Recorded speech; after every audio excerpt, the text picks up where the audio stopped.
Did you know that the order in which you eat your meal or how you prepare your rice can have a huge impact on your blood sugars?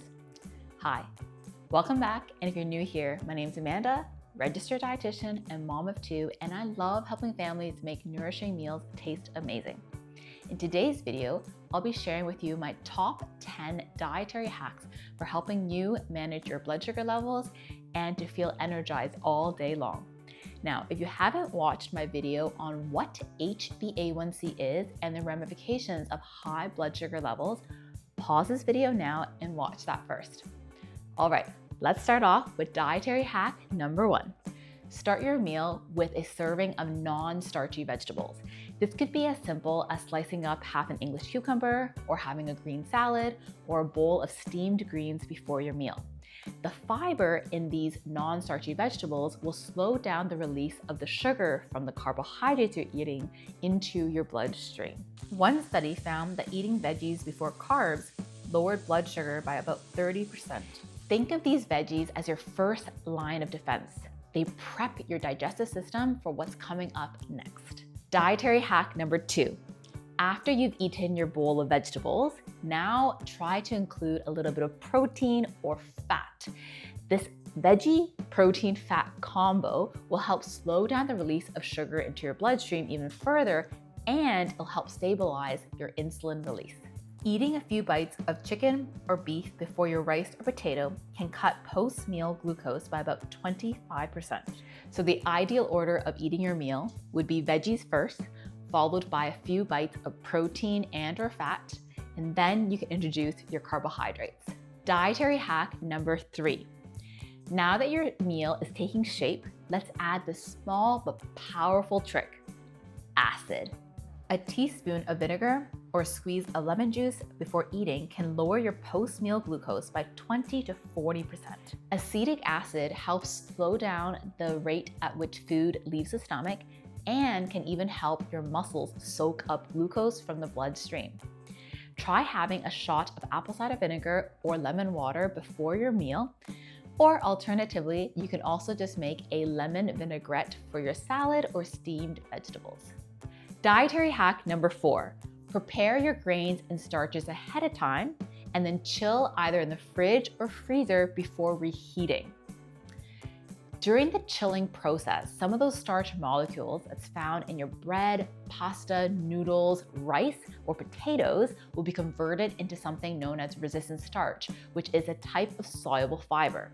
What this means is that there's actually going to be less glucose that's going to be absorbed into your bloodstream, meaning less of a spike in your blood sugar levels upon eating those starches. Even simply cooling rice overnight and reheating it the next day can lower your glucose response by about 30 to 40%.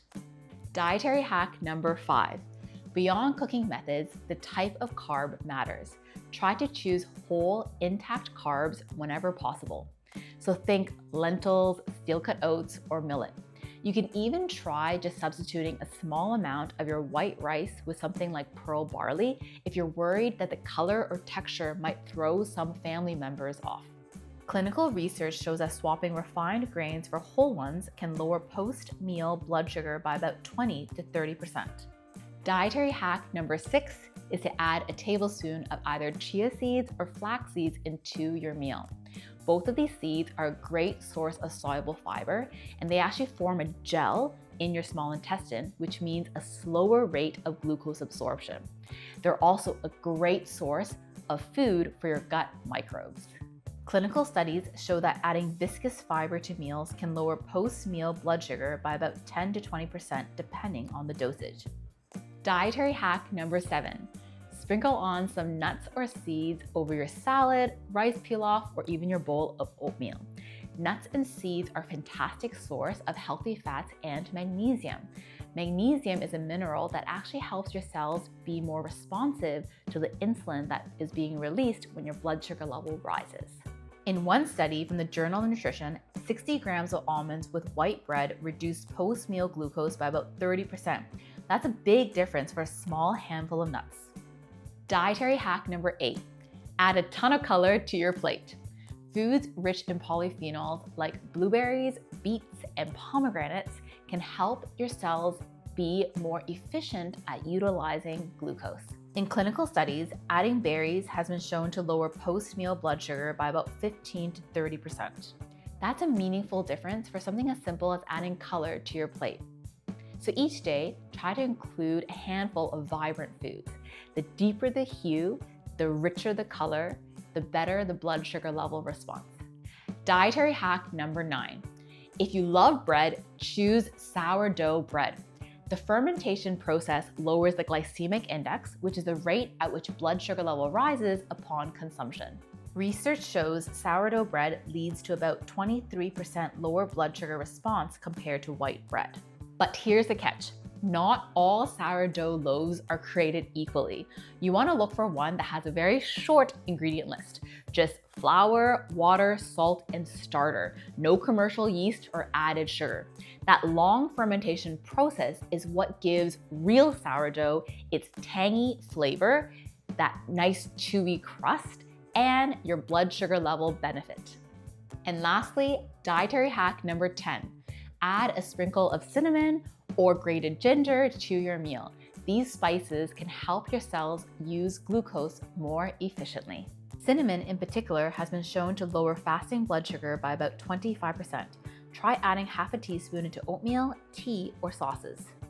Now that you know these 10 dietary hacks, let's head over to the kitchen and put them into practice. To start the meal, I'm going to be making a lemon, ginger, cinnamon, chia beverage. We're going to take a shot of that before we actually start eating. So in a mason jar, I'm just going to add a little bit of hot water to here.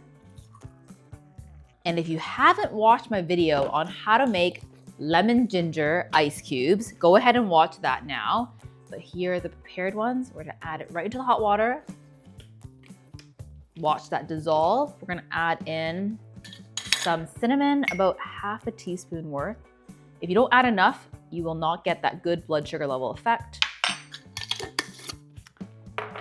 And to sweeten, just a little bit of raw honey.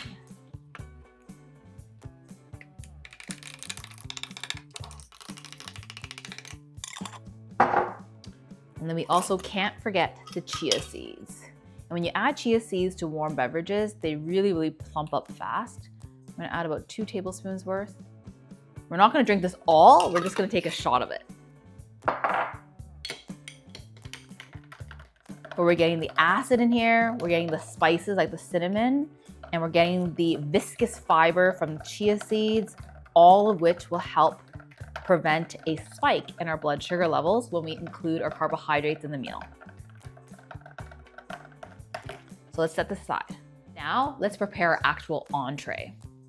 In the fridge, I have some leftover rice and barley mix.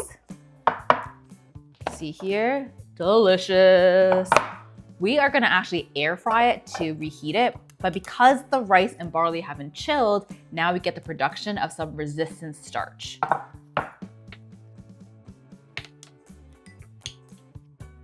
I'm gonna air fry it with a little bit of toasted sesame oil and a sprinkle of salt.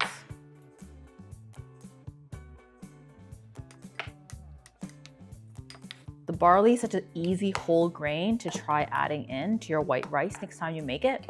It cooks at the same time, and this is pearled barley. I'm just gonna put it on a parchment paper now and then stick it in my air fryer.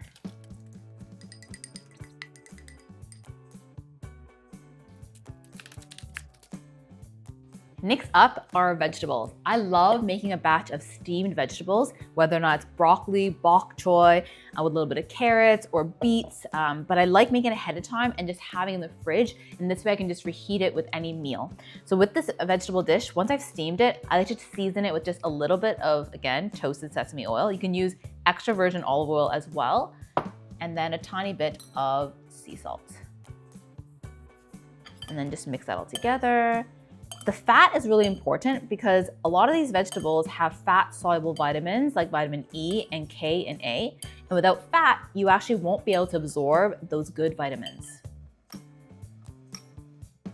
So with today's dish, I'm gonna be eating a little bit of broccoli and carrots before I actually eat my rice and salmon.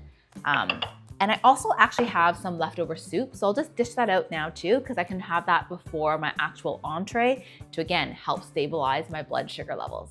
Leftover soup that I had from yesterday, but it has some chayote, some bean sprouts, and in a meat stock.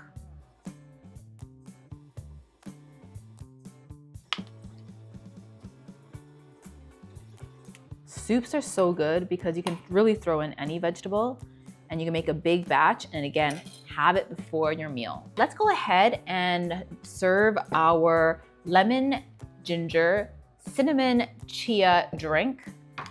It's very hot still, so we're just gonna go ahead and carefully. I do like drinking this as I'm preparing my meal, so it can have even a greater effect on my blood sugar levels. All right, cameraman, let's take a shot together.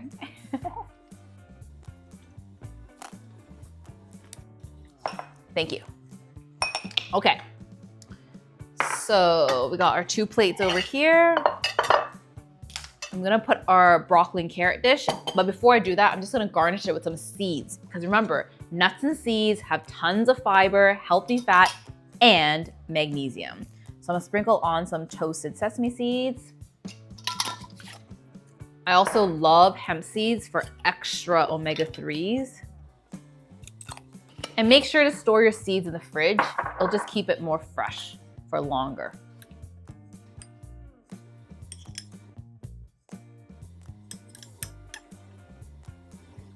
And then we're gonna also add on the rice now. I'm gonna add some of the air fried rice and barley mixture.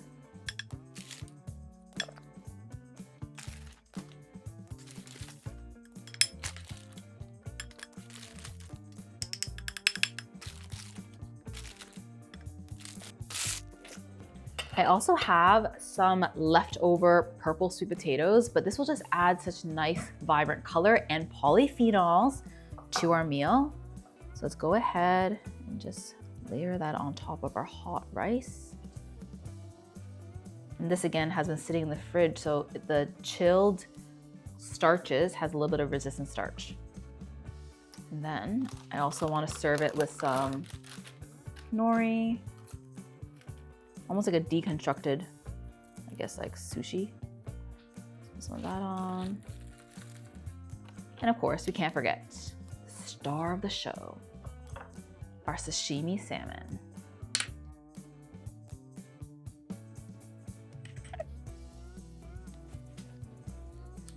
Let's eat.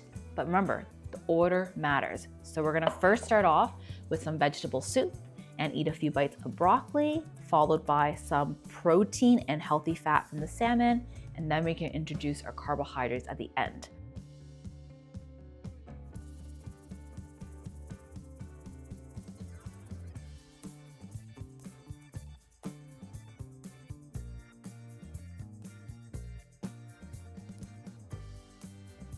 See how simple that was? You don't need to overly restrict your carbohydrates. You just need to layer some of these hacks intentionally into your meal.